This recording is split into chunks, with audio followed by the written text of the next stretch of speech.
बच्चों कैसे हैं आप सब लोग। स्वागत है आप सभी का अपने लर्निंग फार्मेसी चैनल पे। तो बच्चों जैसे कि आपको पता है हम अपने चैनल पे बहुत सारी वीडियोस अपलोड करते रहते हैं जिसमें थ्योरीज की वीडियो होती हैं, बहुत सारे हम एआई जनरेटेड वीडियोस भी अपलोड करते रहते हैं जिससे आपको जितनी भी इन्फॉर्मेशन मिल पाए हमारी फील्ड के बारे में वो हम आपको दे पाएँ। तो आज की इस वीडियो में हम अपना मल्टीपल चॉइस क्वेश्चंस कवर करेंगे जो कि होगा सब्जेक्ट इन्वायरमेंटल साइंस से। यहाँ पर ये जो क्वेश्चंस हैं ना ये बहुत ज़्यादा पूछे जाते हैं अलग अलग एग्जाम्स में। जब आप जाते हैं मल्टीपल चॉइस क्वेश्चन जब आप देखते हैं तो उसमें से एक या दो क्वेश्चन ज़रूर होते हैं इस टॉपिक के। तो जो भी आपको समझाया जाए वो ध्यान से आप सुने, अच्छे से समझे और एक्सप्लेनेशन पे भी बच्चों आप ध्यान देंगे। सो देखिए फर्स्ट क्वेश्चन आपसे पूछ रहे हैं, which of the following is the main cause of greenhouse effect on earth. Earth पे जो ग्रीन हाउस इफेक्ट जिसे हम कहते हैं तो उसके लिए कौन सी गैस सबसे ज़्यादा रिस्पॉन्सिबल है। तो बच्चों आप ऑप्शन में देख रहे हैं oxygen, nitrogen, carbon dioxide and helium. Answer है इसका option C, carbon dioxide responsible है इस ग्रीन हाउस इफेक्ट के लिए। यहाँ पर क्या होता है देखिए, ये कार्बन डाइऑक्साइड जो होती है इसमें क्या पावर होती है, ये हीट को अपने अंदर ट्रैप एब्जॉर्ब कर लेती है।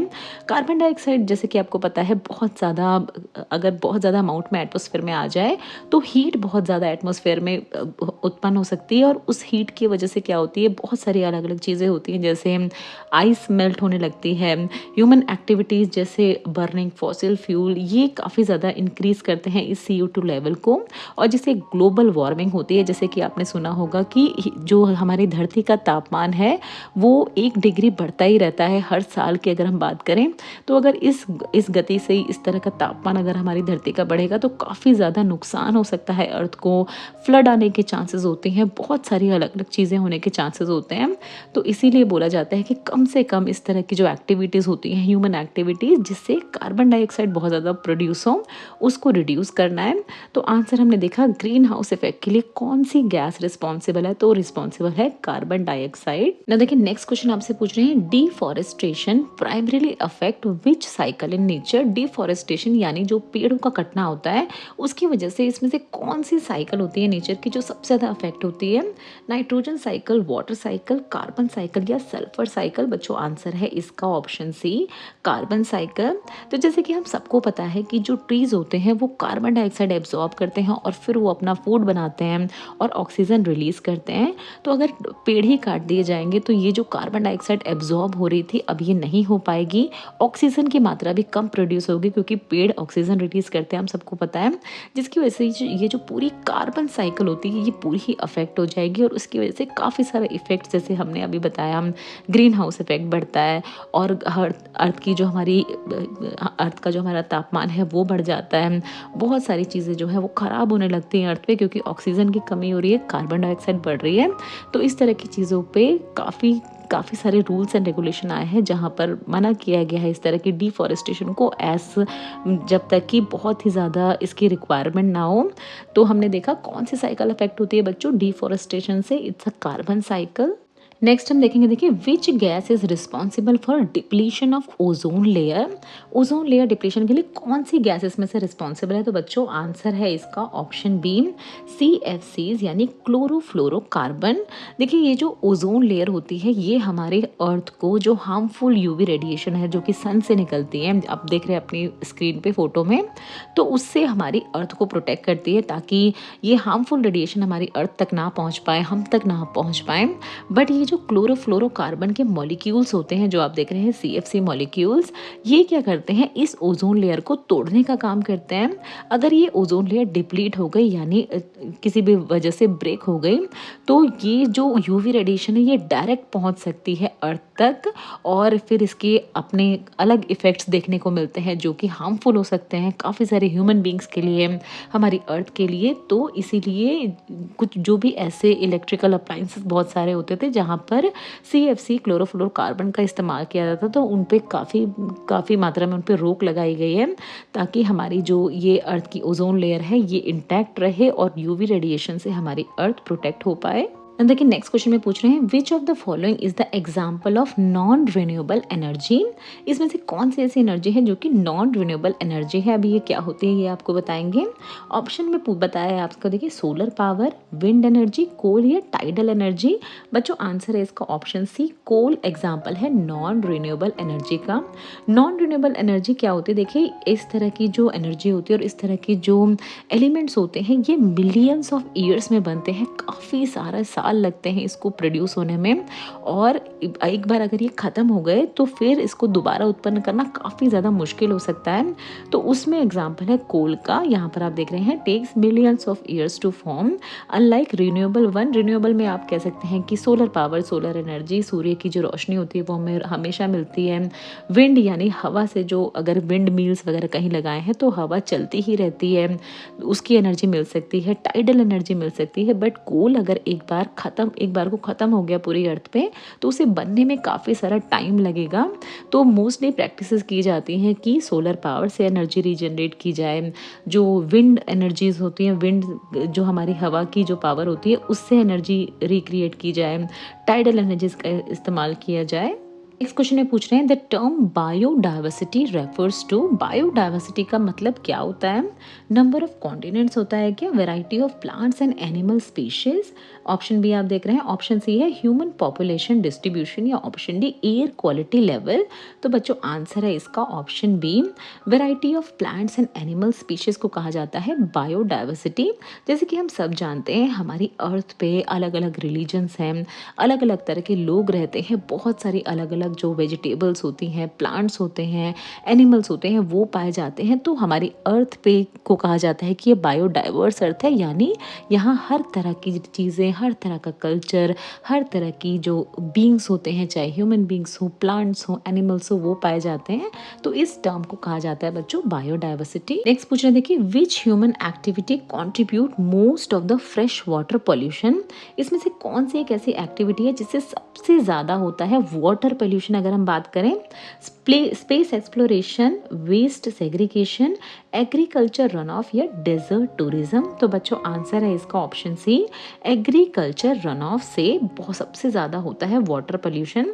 अब यहाँ इसका क्या मतलब है, देखिए जो एग्रीकल्चर यानी जो हमारे खेतों में इस्तेमाल होने वाले फर्टिलाइजर्स होते हैं, पेस्टिसाइड्स होते हैं, जब वो उनकी धुलाई की जाती है या जब कभी बारिश हो जाती है तो ये क्या होता है, ये फर्टिलाइज़र पेस्टिसाइड वॉश हो जाते हैं, वॉश आउट हो जाते हैं, धुल जाते हैं, और फिर ये यहाँ लेक्स में, रिवर्स में और हर जगह फिर ये फ्लो करके पहुँच जाते हैं, जिससे कि क्या होता है बहुत ज़्यादा हार्म होता है हमारे पूरे ही एक्वाटिक इकोसिस्टम। एक्वाटिक इकोसिस्टम मतलब जितने भी जानवर, जितने भी एनिमल्स रहते हैं जो पानी में रहते हैं, ये फर्टिलाइज़र्स उनके लिए बिल्कुल भी अच्छे नहीं होते हैं। पेस्टिसाइड्स उनमें होते हैं जो कि कीड़ों को मारने के लिए डाला जाता है, बट वो जितनी भी स्पीशीज़ होती हैं, एनिमल स्पीशीज़ जो पानी में भी रहती हैं, उनको भी बहुत खतरा पहुंचाते हैं।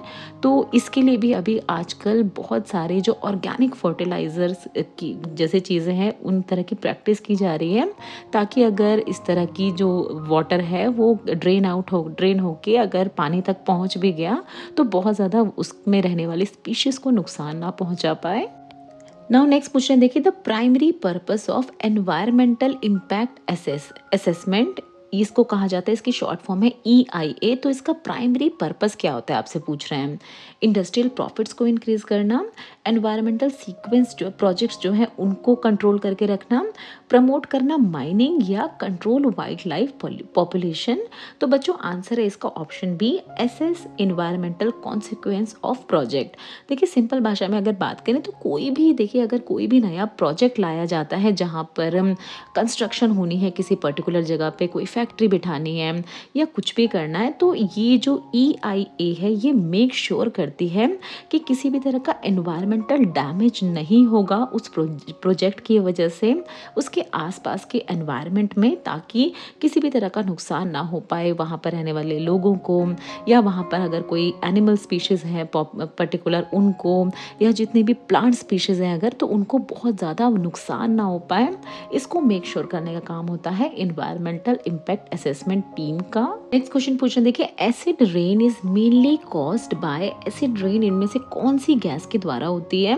तो डिफरेंट ऑप्शंस में से बच्चों आंसर है इसका option B, SO2 and NO2 की वजह से होती है एसिड रेन। इसमें क्या होता है देखिए, जो फैक्ट्रीज वगैरह होती हैं जहाँ कंस्ट्रक्शन हो रही है, उनमें से जो धुआं निकलता है, फॉग निकलता है, उसमें basically sulphur dioxide and NO2 होता है।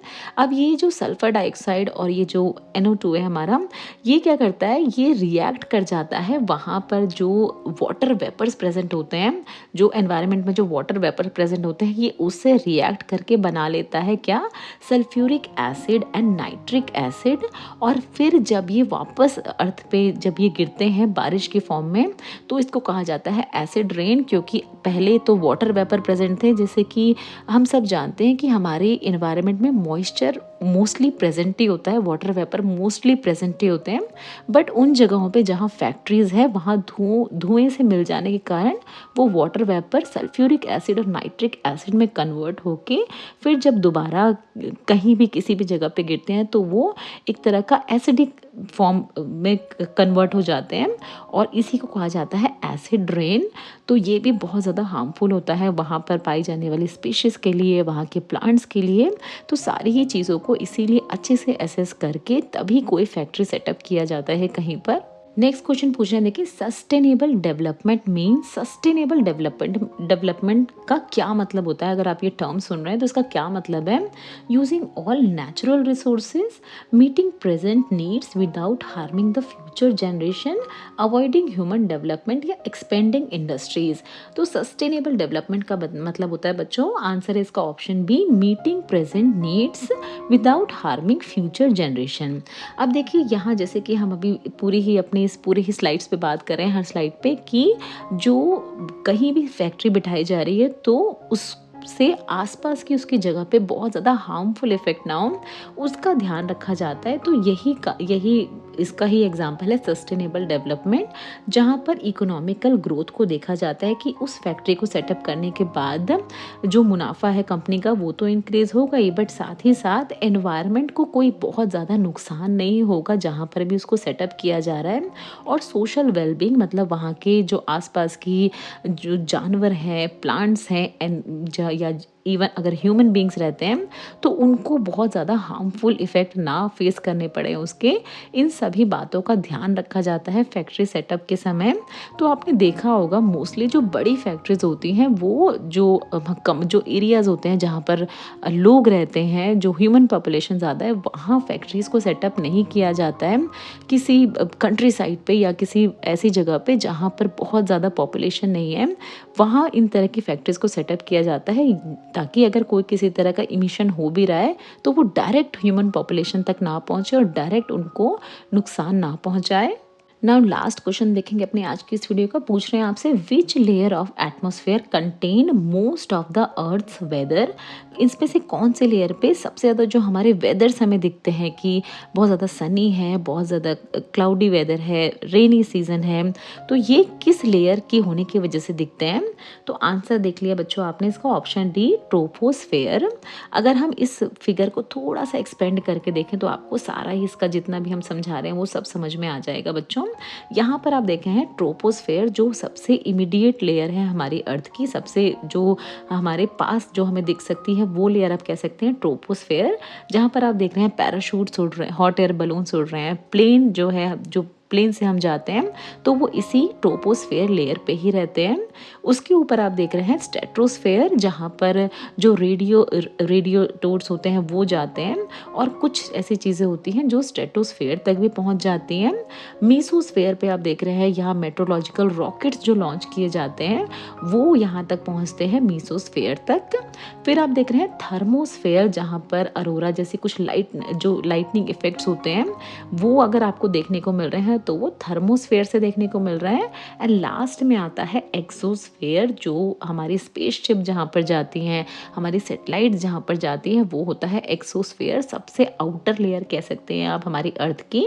तो यहाँ पर हमने देखा कि ट्रोपोस्फेयर होता है जिसकी वजह से हमें सारे वेदर्स देखने को मिलते हैं। यहाँ पर आपकी एक्सप्लेनेशन में भी है वेदर फिनोमेना, जैसे रेन, विंड, क्लाउड, स्टॉर्म्स, ये सारे ही ट्रोपोस्फेयर्स पे होते हैं।